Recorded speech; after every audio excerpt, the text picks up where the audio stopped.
this like Fuggo, like Neanderthal looking man with his in his hand, looking like he's coming at you. He's running through a forest. He's coming at you like He's coming in hot.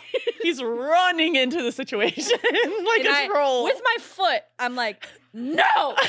He doesn't say anything. He's just like, and then goes into stone. And just faps. He just faps in misery. Are you sure you want to post that?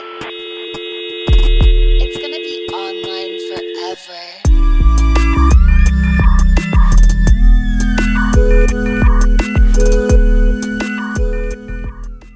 Welcome back to Yapaholics Anonymous. By which I mean the Online Forever podcast. I'm Sydney Summers, and I'm here to inform you that brown and purple do go together. Yep. And they're actually a very important combination. Mm-hmm. And now you know, and you wouldn't have known if it weren't for me. I don't believe that colors don't go together. Now that is groundbreaking. People say, what do people say? They say so many things. People said some really rude things to me in middle school about that. Oh, in middle, that's when it matters. In middle school, people are like, pink and red don't go together. People say orange and blue don't go together, which is insane. No, that's wrong. It's wrong. And nature Opposites would disagree. Pop. Yeah, they were always telling me that my fits didn't match. Your fits don't match and your tits don't match. And I'm here to say, so what? Who's in front of the camera now, bitch? Oh! That I'm paying for, am I right? I know, we pay for this. And up top, I would just like to invite some sponsorship into our life. I'd love to invite some sponsors. I'd love to invite, even if you just want to give us money and you don't have anything to promote. Right, no, that is gold tier right there. That is, That's what we need. Yeah, and we have a lot to offer. Wink, wink. Energetically. Okay, cut that. No. Okay, so did you introduce yourself? Okay. I guess I will also share that my name is OJ Stellar. And this podcast is many things, I'd say. The foundation of it all is that we go back and forth between being very haunted and confused by the things that we have once posted online. And the more and more we do this podcast, the more that feeling intensifies because I'm thinking there's been how many seasons, how many years have we been doing this? Just spewing out our deepest, darkest secrets, fantasies, and confessions. Yeah, and I feel like we give off the vibe that we're really letting our freak flags fly, which we are, and that is true, but how proud of that I am does wax and wane. Right. And we are very, open on this podcast, but if this is the stuff that we're sharing on here, imagine the stuff that we only share to each other off camera. And just imagine what we might be sharing at our live shows coming up in Oh, March. Just imagine the tea. She's segueing. She's sliding all over the place. Yeah, that's going to be crazy. Oh, I'm feeling more on than I was expecting today. I've been having a little bit of a weird time this week. Last week was simple. Last week it was we did our comedy show, and just to reiterate, we did win. We won the show, the whole thing. Since I knew you guys forgot about that from last week, I just want to tell you again that we won. Yeah. And then after that, it was the SEX party, and so everything was just streamlined, simple. There was such a clear cap to the week. This week I'm a little bit in the void, but I'm glad to be in these upholstered green chairs. Yes. Looking at my boy. I know, I forgot they're green. I'm one with the chair. Sorry for interrupting. We want you to and subscribe, please. And give a comment, review, and notification bell. Thank God. I'm going to start off top with a confession about the SEX party. We have to sing? Yes. Okay. We must sing. All right. Christ has died. Christ has risen. Christ will come again.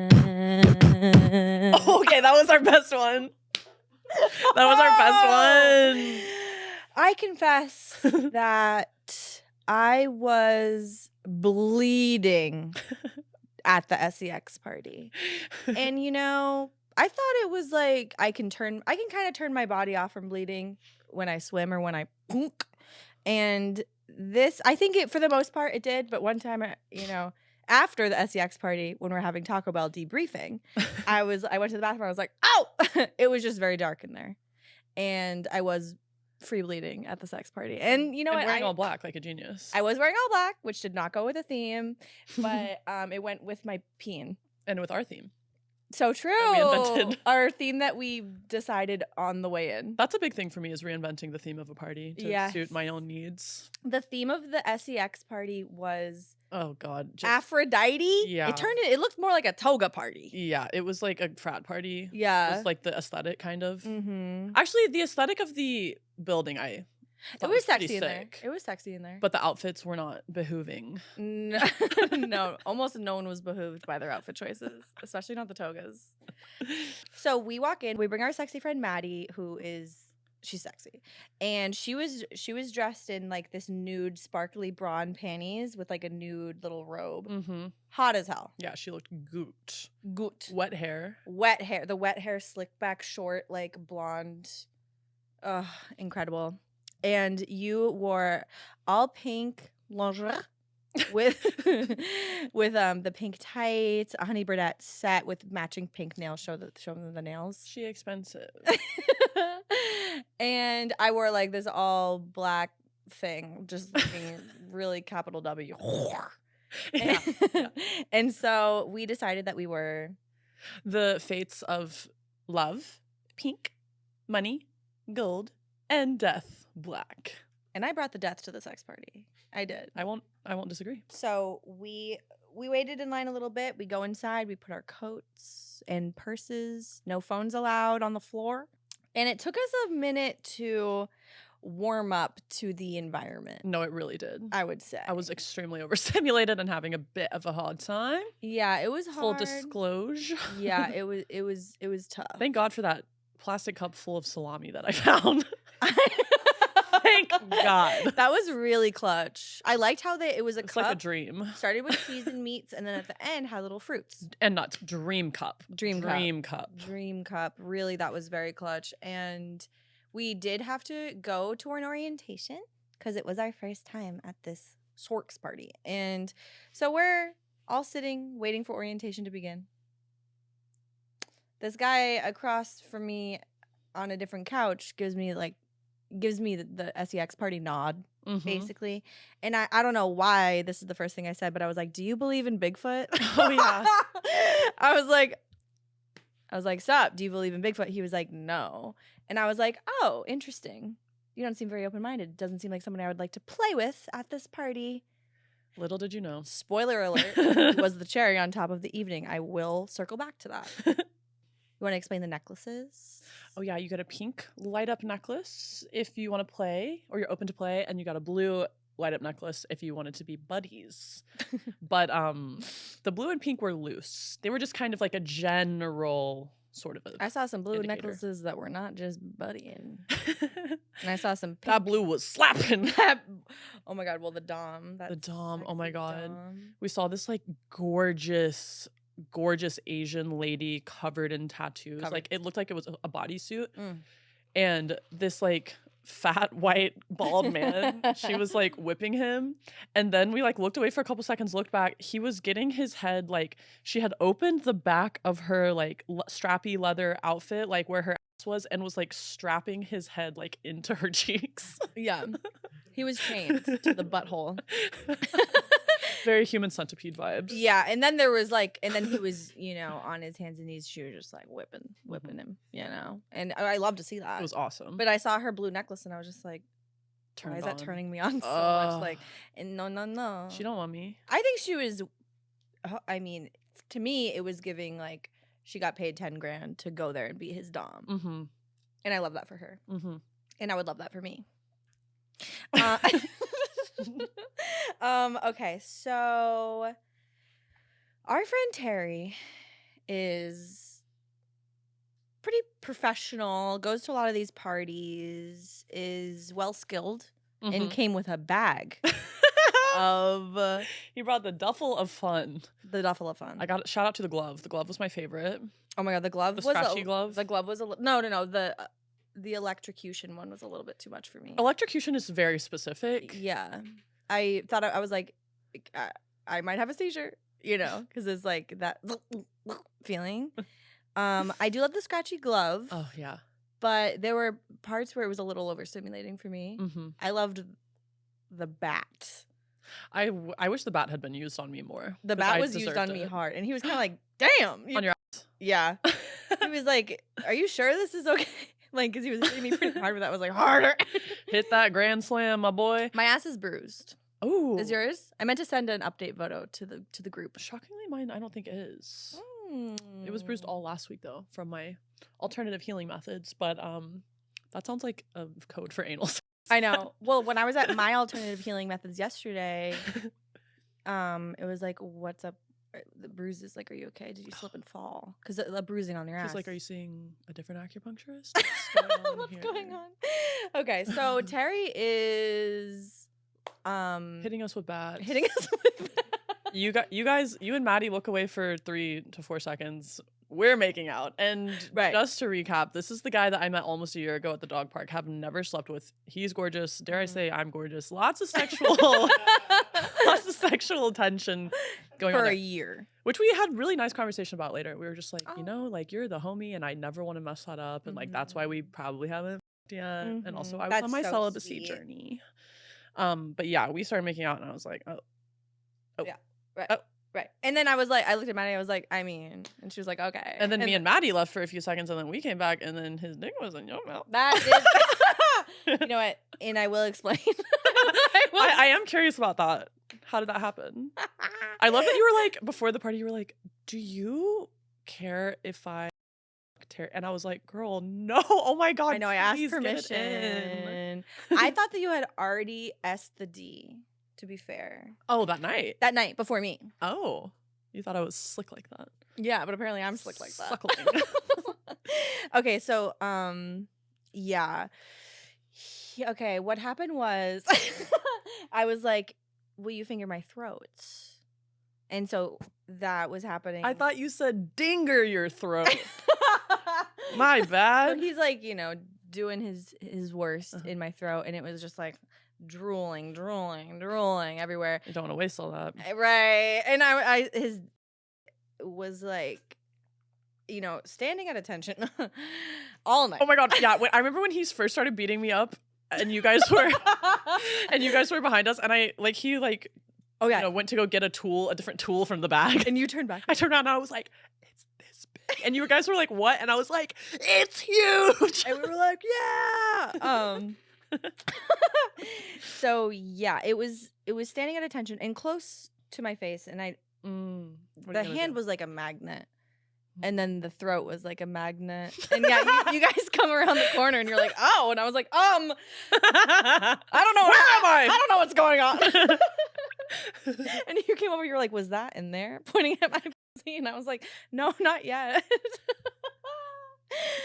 Oh my God. Okay. All right. I want to try to keep this as chronological as possible, but I have so many things I want to say about this night. Okay. So.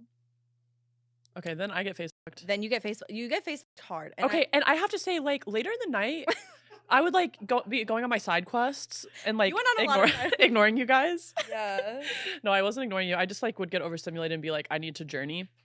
And I would go to like talk to people and they'd be like, oh, who are you here with? And I'd be like, oh, my friend, this guy I met at the dog park. And they were like, oh yeah. Like every single person was like, that guy you were f***ing earlier. And I was like, how many people were watching us? Because I was not tuned in to that. Mm-hmm. Yeah, no. I mean. But it felt like everyone. In the moment, I didn't notice people watching me. Like I am an exhibitionist and I enjoy that. But it's not like shocking or weird or like even that exciting. It's kind of just like a fact of it's just like, the party. And then there's a group of people watching me get it's just like a little sprinkle on top of the ice cream sundae. You know, it just feels like the men there like we're going in with this like preconceived idea of like what a sex party is instead of going in and being like, I'm gonna be a normal person tonight, and then like they're projecting all of this stuff onto the women there, and it's just like, dude, like you don't need to be suave and you don't even need to have sex. You literally just need to like act like a normal human being. That's and like really hard. And just because like women are at this party doesn't mean that they are like automatically going to sleep with you. It doesn't mean that they're a slut. It just means that they're here. So like treat them, I don't know. Maybe this sounds silly to some people, but it's like treat them the same way you would treat a woman that you're meeting for the first time. Like, you know? Yeah, for sure. Because I feel like a lot of men there are inexperienced, and they were like, oh, like this is like gonna be like porn. Yeah. You know, and they were acting out like, oh, and then you can just, which men do all the time. Yeah. But it's like when you're in a situation like that, they felt like especially free to. And it's an even more sensitive situation in a lot of ways. Totally. So totally. Like, get your act together, boys. Yeah. Or else you're not going to get laid, which is how I think most men at that party. Most men there did not get laid at all. A lot of them were just like on one of the swings downstairs, like swinging. Okay, so that's the thing. When we get into the orgy room, unfortunately, the Korean may or may not have been. Oh God, I just can't even say it out loud. But whatever, he was on top of me. I won't go any deeper than that. Unfortunately, he did go deeper than that. But then this like fuggo, like Neanderthal-looking man with his in his hand, looking like he's coming at you. He's running through a forest away from like a beast. He's coming at you like he's coming in hot. He's running into the situation like a troll. With my foot, I'm like, no! Yeah. OJ was literally having sex with Terry. I was having sex with Terry. And you were like, no! With my foot, because I was... And he doesn't say anything. He's just like... and then goes and sits down. And just faps. He just faps in misery. He thought he was going to push the Korean out of the way and just like hop on in. Right. Like, this is not a pre-sanctioned gang. Sit your ass down. Be happy that you're watching this. Bitch. Okay, yeah. So we're all having an orgy at this point. I'm tapping out because Terry beat it up and I know my limits. Yeah. Terry, I mean, listen. And I was fresh out of cups of salami, you know? I was a hungry guy at this point in the evening. Yeah. At one point, Terry was like, "You want some more?" I was like, "Yeah, Daddy, let's go." Oh, I know. And Maddie, I was like going down on Maddie, made her squirt from just my mouth, which was wow. And then Maddie started going down on me, and can I just say, very trippy Miyazaki-ass moment. I looked down, and Maddie's like sucking on my titty. It looked like she was eating some giant bao buns from like Spirited Away. I was like, whoa. And it was your boobs? Yeah. She was like, we're kind of like phasing out of the sexual time. Like I said, Maddie and I are just kind of like around.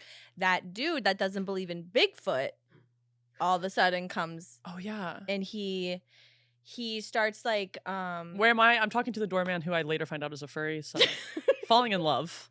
I missed this, so I didn't know that that's where you went. I thought you were. Of course, you went to find a furry. So yeah, the guy that doesn't believe in Bigfoot is finger blasting Maddie and draining her of the rest of her bodily fluid. And I was like, huh, interesting. And he was like, would you care for some of this treatment as well? Like that's the attitude you should care for have. Some alternative healing, ma'am. And I was like, get ready, buckle up, Buttercup, because everyone's gonna have to evacuate this room after, because it's gonna be a health hazard. Yeah, everyone's gonna be falling and breaking. They don't call me legs. Shamu for nothing. Oh, so yeah, he does this thing which I really appreciated, like hand on the head. Kind of like put it with some pressure down, and then just like... You don't need you looking around.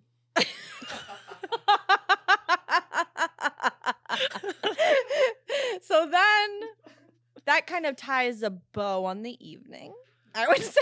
And then we go into the other room, and that's when Mr. Autism himself... Dr. Bronner's. Dr. Bronner. So this guy, we're all sitting together. Maddie's getting a massage by the guy that doesn't believe in Bigfoot. And then and Terry and me and you are just like sitting there kind of chopping it up, I would say. Doing a little come down. And Dr. Bronner's is like, I was really hoping that I could play with you. He said, I was hoping to play with that one. And points at me. And we all were like, And you were like, I can tell by her face that she's just like, yeah. I was like, I can tell she really wants to do that. He had the craziest voice. He did. And then he kept looking at my tits. I said, whoa, you're a tit guy. And he was like, guilty.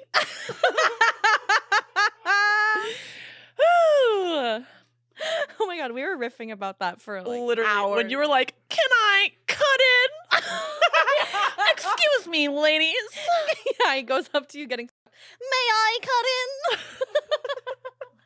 Oh my God, I wish we had like recorded some of our debriefs with the Taco Bell. It was so funny. Oh my God. Wow. So that was really like it. I had a really great time. I'll definitely go back. I remembered that I am a bit of an exhibitionist. Mm-hmm. I remembered that. Mm-hmm. Yeah. Any other takeaways from it? Personally, or did you learn anything new about I really appreciated that environment because like I feel like in my whole celibacy journey, like I've been kind of fearful of just like kind of things in the realm of catching feelings and just like, you know, the me getting taken away by the fantasy of another human. But something about that environment made just everything a bit more, it is what it is. Yep. Cut and dry. Right. Just and of course I've been fantasizing about the party, but I haven't been fantasizing about a husband or anything of that nature. So growth. My takeaway was that I've never felt so like uninhibited in my life because I feel like other like freaky things that I've done in recent years have all been PORN related or like with my ex who was always ruined the vibe.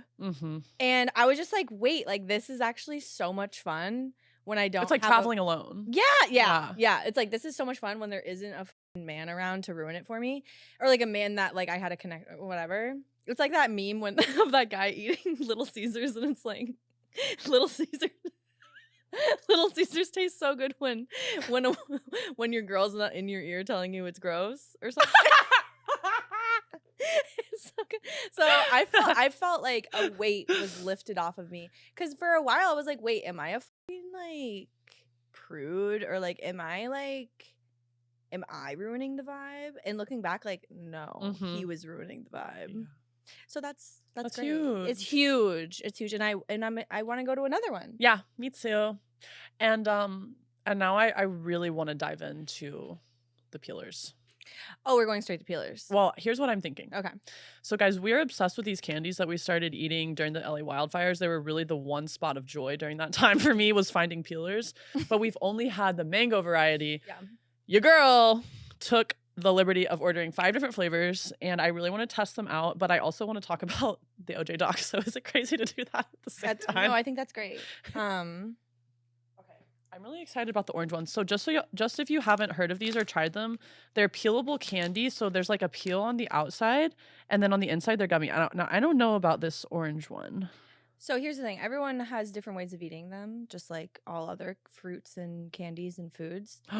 Oh, is it peeling? Yeah. Oh, but nice. It's like really soft on the inside. I'm going to try the peach. I'm really excited to try the peach. So it's basically like it has a harder like covering that you peel off, and then you have like a soft inner, just like fruits are designed by God. I hate when this happens. This is kind of that I don't usually peel them. I usually just eat them. That is just crazy to me. Oh, the orange is really good. Really tastes like tang. Oh my God, the peach. I love the peach. Oh, okay. I'm going banana. Oh, okay, I'm gonna do a grape. Okay. So this is the banana. Oh and my we're God. gonna do the monkeys. I'm gonna bite the little yeah. And, okay, the banana. It's white on the inside. Yeah, see, it's like a different color on the inside. Oh, this is the peeled. Oh my God, this one's peeling so well. Just not like mine. Look at mine. Skin and fruit. Mine didn't really do the same thing. This is based on the extinct banana. Good. It tastes good. It tastes like a ripe banana. Ooh. You know, I have to say something. Oh, you don't like it? No, I've come around to ripe bananas? A few dark spots. That's what I'm talking about. Are we going grape? Yeah. Try to like. Okay, the banana one's like in the running for my favorite. Oh, the grape is fire. Damn. That flavor? Hilarious that you think that we could talk about anything besides the Peelerz. I know. Too bad we're not talking about OJ Simpson right now. Okay. Oh, the peach is fucking phenomenal. okay, this is... You guys. If you see this in the store, honestly, they're kind of cutting edge. Like, they're not everywhere yet, but they will be. I don't know what my favorite is. The peach goes crazy. The peach might be my favorite, followed by the grape. And then banana, orange, and mango. But mango's only last because I've had it so many times. Yeah. It's not as the novel. mango is, Wait, but the mango's so good.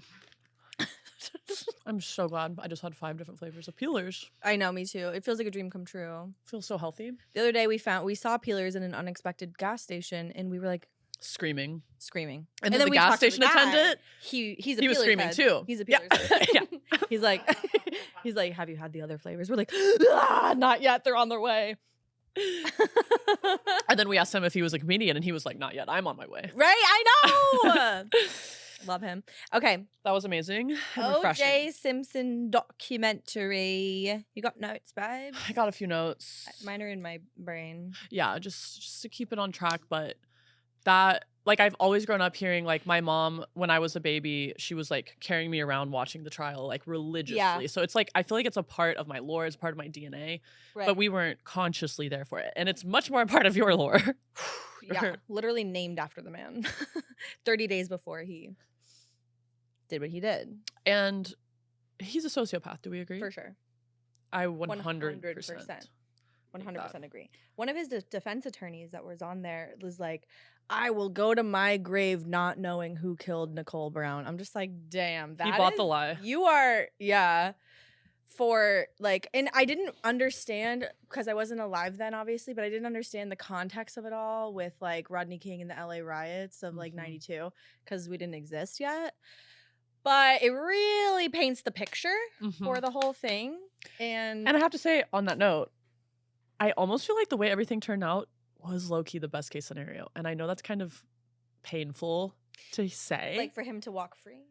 From the criminal case. Okay. Yeah. Yeah. Because I do think there would have been insane riots. Oh, yeah. And also his life was essentially destroyed anyway. Yeah. And I mean, I get that people think that people who murder should spend time behind bars, and that is, you know, how we... I just had like a vision of all the sex workers that he spent time with after that trial. Oh. Yeah, Nicole's probably not the only one. Unfortunately. One thing that I always thought that they were still married when he did that. I didn't know that they had gotten a divorce. I didn't know that there was such a long, like, documented history of abuse from him. That's the thing that blows my mind, and just continues to blow my mind every single day of my life is like the narrative around domestic violence. Like, people like, well, why didn't you say anything? It's like, well, I get chills. I'm just like, if someone is beating on their wife that much, the likelihood that he's going to murder her is so high. It's not surprising. Why is anyone surprised? Right. Men murder. That's what they do. That's what they do. Especially the badderers, you know? Angelito would never murder us. No. And shout out to Angelito. And shout out to Angelito for not murdering us. It's huge. It's a big part of our relationship. Yeah. Is that we're still alive. Right. I love that for all involved. Really. Yeah, I didn't know that he wasn't the one driving during the big when he was on the lam. And I did not know everything about the goddamn gloves, bro. Oh, I knew that the one thing I knew about this trial was that the gloves didn't fit, but the reason they didn't fit is because they had shrunk. But girl, I didn't know that the prosecution brings out the gloves being like... thinking like it's going to be there. Yeah, I didn't know that either. That was a painful moment. Yeah. That one hurt.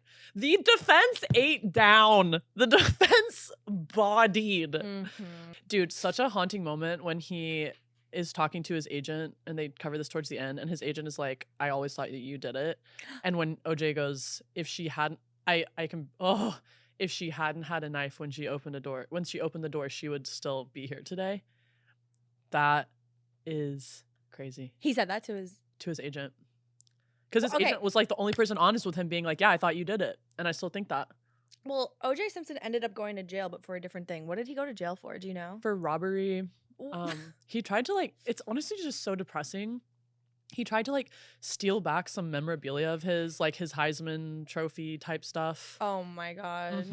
On some BoJack Horseman ass shit. I don't understand that reference, but I would like to one day. He just like couldn't let his like career peaks go. Yeah. Yeah. It's sad and like really speaks to his ego. Really does. And just like the highlight reel that exists in his mind. And like, oh my God, when they were talking about trying to talk him down when he was in the Bronco, and they're like, think about your kids, and he's like he doesn't want to talk about anyone but himself. Yeah. He's like the kind of person that calls you and is like, I'm gonna kill myself, like I swear I'm gonna do it. Yeah. Yeah, I'm gonna do it, and you have to come to their apartment and be like, I love you, I'm obsessed with you. Like, God. Gross. Yeah, I didn't realize he was so publicly suicidal during that. It's like, that should be obvious of like showing guilt. Not that he felt guilty for killing her, but I just like the fact that, well, I mean, but you could blame it on his reputation being tarnished, which it was. Right, I know, but I just yeah. And thank God it was. I was really pleased to hear that. I mean, I guess I could have told you this just from life. Like, obviously he was not a figure in our world. Right. At all. He wasn't on TV and stuff when we were growing up, but I'm glad that destroyed his reputation, at least. Yeah. So interesting. And I found this Reddit thing where someone was saying, I don't know if this is true or not, but they were saying that they had talked to one of the ex-boyfriends of his daughter that he had with Nicole. And I guess she, apparently, according to this Reddit post, like grew up thinking that it was like a drug deal gone bad. That's how her mom died. That's like what he had been telling them all those years. Oh. Yeah, I also didn't know that like Nicole Brown's then boyfriend was also murdered by OJ. Wasn't her boyfriend. It was just a guy from a restaurant who was her friend. That's like even It's so sad. It's so sad. Have you ever heard, okay, do we have any other thoughts on this? That was the meat. I'm going to quote Millionaire Matchmaker, aka Patty Stanger. Please quote her, and please let's have her on the pod. Oh my God. I actually like really thought I saw that happen recently in my head. So it's on its way. But and we're going out of the OJ topic into cops versus firefighters as partners is the context behind this quote. She says, policeman beat and fireman cheat. Hey! Oh, banger. You know, that's kind of how I separate them in my mind too. Yeah, because she has like she loves firemen. I was about to say fetish, possibly. Probably. Fireman fetish, yeah. What a woman. And on that note, should we get into our listener submissions? We're going back to Sexville. Yeah, we know that you guys are obsessed with us talking about SEX, so this episode should be a treat. But we got some pretty good submissions. We asked you for your crazy stories. And Sydney has the submissions from our donkeys on Patreon, so those will be taking absolute precedence. Yeah.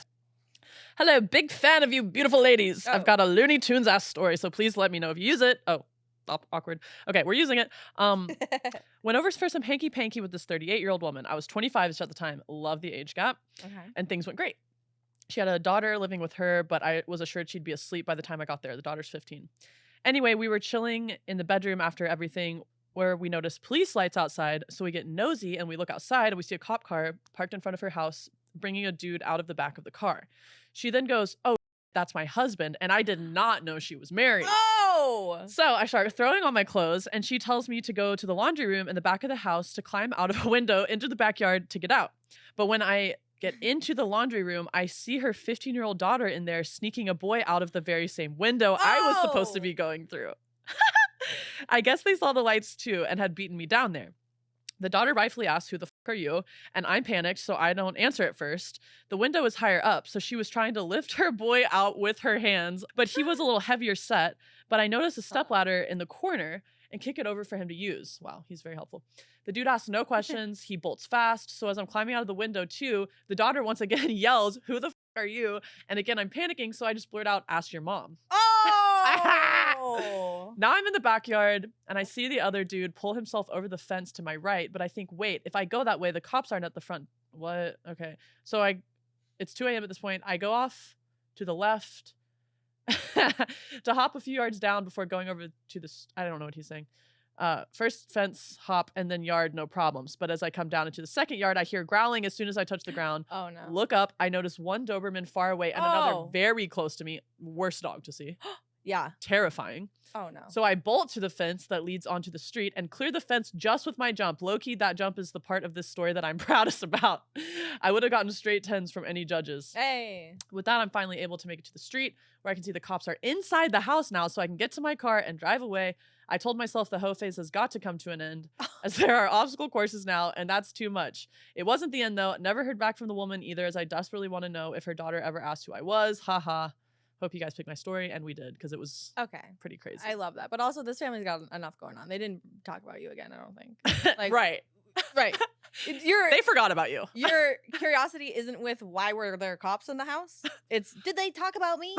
Love you, though, donkey. That's right on par for donkeys. Any other donkeys? One more donk. And it's good. Okay. Threesomes are one of my biggest fetishes, and in college I went crazy. Hello. Heard that before. Yeah. I'd never had a problem with girls. Flex. Right. So I indulged as best I could. Hey. One night I found myself at a friend's house just off campus who was a girl and another mutual friend who was a guy. After the alcohol and weed, me and him started kissing her, and all three of us found ourselves in the bedroom. Okay. While we were getting drunk and stoned earlier, the girl brought up sex, and it was revealed he was a lot less experienced than me and the girl. I didn't think too much of it because I'm comfortable with directing things to not make it awkward, and I've been with sexually inexperienced people before. Dark. This time, though, I remember the girl from behind, and my guy friend standing near the bed, just watching, not moving, and just staring. I start asking if he's okay, and he lunges at me and tackles me off the bed. The tackle dislodges me from the girl's pussy, and I hit the wooden floor. Keep in mind, we're both naked and both have hard-ons, and he starts wailing on me. I'm so turned on. He starts wailing on me with his fist, but I cover my head so he doesn't get a good shot to my face. The girl is screaming stop, and eventually he gets up and grabs his clothes off the floor and opens the door to leave without putting the clothes on. Okay. Her roommates weren't home. Thank God. We never heard from him until a month or so later. When he texted me, he was sorry. He was jealous and flipped out because he was drunk. And I've sworn off MMF threesomes ever since. Okay. They're both rock hard and they start fighting, is all I heard. And I love that. And we think they didn't kiss? That's crazy. Okay. You know what? Shout out to our Patreon donkeys because y'all came through this. And y'all are horny. And I'm not surprised. And I want an MMF threesome now that I'm Me too. I've never had one and I would love to. And I want them to fight over me too. Yeah, with hard-ons. With fisticuffs and hard-ons. Okay, so these are coming from Instagram. I had a threesome and used chapstick as lube for anal. It was their idea and it worked. And if you're wondering what this person looks like, it's that. I know, he's kind of cute. I wonder if he... Like, so I'm seeing most likely he probably took some of the chapstick in his hand, rubbed it. No, how would you use chapstick as lip? Do you put it in the ass? On the lips. Kiss the button. Keep reapplying. You put it right at the hole and you just start twisting it and it just enters. Oh my God. Okay. That's hilarious. I know. Or did you rub down the dick? This is one of my favorite ones. The military is just one big sex orgy. Believe that. When I was in there, I participated with threesomes, orgies, and gangbangs. And that's on the United States military. Red, white, and blowjobs. And we're paying taxes for their blowjobs. And you know, it's a part of the physical training, I believe. Okay, and then I do have something to say about this lady. I didn't appreciate it. We got a lot of comments about this, about like sexual experiences that you've had where like you could get it up, but the other guy involved couldn't get it up. Cool. Okay. Like, suck your bro off. Help him out. So true. But this one's coming from a girl. And it says, it says, every FMF threesome I've had ends up with the guy getting a softie with the other girl. Ox! And she did ox, all caps, AWKS. There's like a couple other ones, but I feel like that's good. How are you feeling? I'm feeling like sharing my polyamorous nightmare. Oh, okay, fun. But I've had. I feel like I don't know this. I've had many. You unfortunately were weren't involved in this one. I was a periphery character. Yeah. I feel like we didn't even really get into polyamory, just like groups. But this was definitely a group situation, unfortunately, and unbeknownst to me. So yeah, the girl who I originally lived with when I moved to LA, and formerly my best friend of a very long time. This was the beginning of the end, and it is pretty pinpointable back to this situation. Wow. So basically, this very sexy porn guy who has been on this podcast named Alex Jones, as I have mentioned earlier in this episode. And you brought this up to him while he was. Go back and watch this episode because she does confront him about this. Do I? Yeah. You don't remember? I was so proud. Oh my God. Okay, yeah. So basically, he and I did a scene one day. He like took me out to dinner after. It was very cute. He got me a flower. Oh. I know. It was really sweet. And I was like, wait, are we in love? Right. And the answer was obviously, duh. Yeah. So I get home and I tell my roommate, I'm like, oh my God, like Alex took me to dinner. It's really sweet. I like him, whatever. And like, I find out probably later that week that they do a scene together and she takes him out to like really nice dinner, which is her like #1 move. And he was like telling me about it later. He was like, I saw the check. It was like almost $800. And I was like, yeah. Pennies to her. Pennies to her. This is what she does to everyone. Like, this is how she woos people. So I was just like, okay, that's kind of weird. And I definitely felt weird about it, but I didn't say anything because I made a lot of mistakes in this situation too. Anyway, over the next couple of weeks, he would like come over to our house a lot and stay with her. And it was like the first time it happened, it was so confusing because I thought he was just there like hanging out with us as friends, and me and him are talking in the kitchen. She comes out like nearly butt-ass naked while we're like chatting, and I think she fully knows that I have a crush on this guy at this point. Because you told her that. Right, thank you. And I'm like, wait, girl, what? And I end up talking to her about it later. The timeline is not clear on everything to me now because this was years ago, but I ended up talking to her about it, and I was like, bro, I like him, and this like feels like weird. And she was like, oh, okay, I didn't know you like him. Well, I'm kind of like seeing him, blah, blah, blah. And anyway, it just gets messier and messier. He like will tell me that I'll be like, Alex, like, do you want to come hang out tonight or tomorrow night, whatever. And he'll be like, yeah, sure, I'd love to. I'll be at your house. And so he'll like come over, and I think that I've invited him to come hang out with me, and he'll spend the night with her in her room after we hang out. And I'm like, like stewing, so confused. And yeah, basically it just like blows up in all of our faces. And I was so confused. And I was like, Alex, like, you've been telling me you like me this whole time and coming over and acting like you're hanging out with me because you like me. But it was because my roommate, invited you to come out with her first. Was paying you to hang out with her more. Whore. So then she won. And she did win. Yeah, because she paid him. It was crazy. And we had this like big confrontation about it. And basically like everything like kind of came to light more clearly. She was like, I thought that I'd been seeing Alex. I didn't realize that you thought that you had been seeing Alex or that any of this stuff was happening. And I was like, this is like where I am truly batshit insane. I was like, oh, okay, good. Well, now everything's out on the table and like the problem is resolved and we can both see him, which is not the correct conclusion. Right. And she basically ends up being like, no, that's not okay with me. Like, neither of us should be seeing him if like I didn't realize that this is like what the situation was. And so I feel like we both just ended up like walking out of that situation being like, wow, you really picked this man over me. But how did we both feel that way? Because we both were doing that. Yeah. But one of you horrible. was just using the power of your grip, and the other was using the power of her financial grip. Oh, that girl. Yeah. I remember all that going down. That was like right when you and I started being friends and doing this podcast. Yeah. That was a painful situation coming from inside the house, for real. I think a lot of girls in the industry have caught feelings for him. For sure. Because one time he was telling me, I said something like, oh, like, you're such a player, a ladies' man or something. And he's like, I'm really actually not. I just like don't realize when things are happening before it's too late. He's just sack of potatoes up here. Yeah. And I love that. That's why he's hot. Right. I mean, all the blood's the blood's busy. Place. The blood is busy. That is horrifying. It was really bad and just terrible. And we really I didn't come back from that one. I don't think she did either. I do have the story about my first. It was 2 boys, a girl, my non-binary partner, and me. I am just going to expose the two names of the guys because they were both named Ian. So it's like Ian squared. We're all like sitting in the dark in the woods. I don't really remember why this was all happening. Oh, we went swimming. Duh. And the girl was like, I don't believe that scissoring is real. So I start scissoring my partner, and then she's kind of like, oh, wait, that looks so real. In the woods, clothes on? In the woods, naked. We were all naked because we went skinny dipping. And then we had towels down. We were like in the dark at night sitting in the woods. I look over and she's sucking her boyfriend.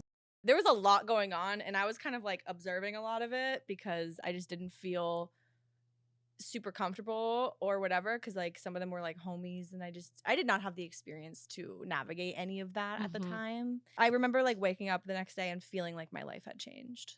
That's so sweet. Yeah, it's so human. Watching people being watched, it's just like, that was another, stand out from the party too. It was just like, this just feels so natural, and it's sad that we don't have like a healthier sexual culture, but I'm very glad that we've both got to ride so many rides. Seriously. I mean, most people don't get a drop of the sexual experience that we've had in their entire lives, let alone by the time they're 30. So with that, I'd say we're winning. And also losing, because, you know, some good, some bad, I'd say. Yeah. I would implore you all to, you know, start off with having a more open sexual relationship with yourself. And then once that cup is filled of healthy liquid, then you're able to parse it out with people that accept it. And let's just treat women as human beings. Human beings. And don't murder them. Don't, please.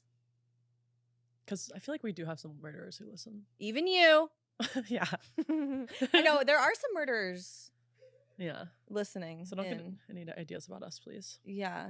I mean, we have armed security guards with us at all times. Yeah, you guys saw my taser last episode. Yeah, and we both have front yards full of Rottweilers and Dobermans. And bombs. Buried in the earth. And bombs. We're not afraid to use our bombs. And this episode was the bomb.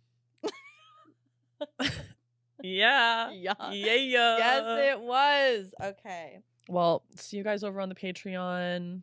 And I guess we're going to go offline now. We're going offline.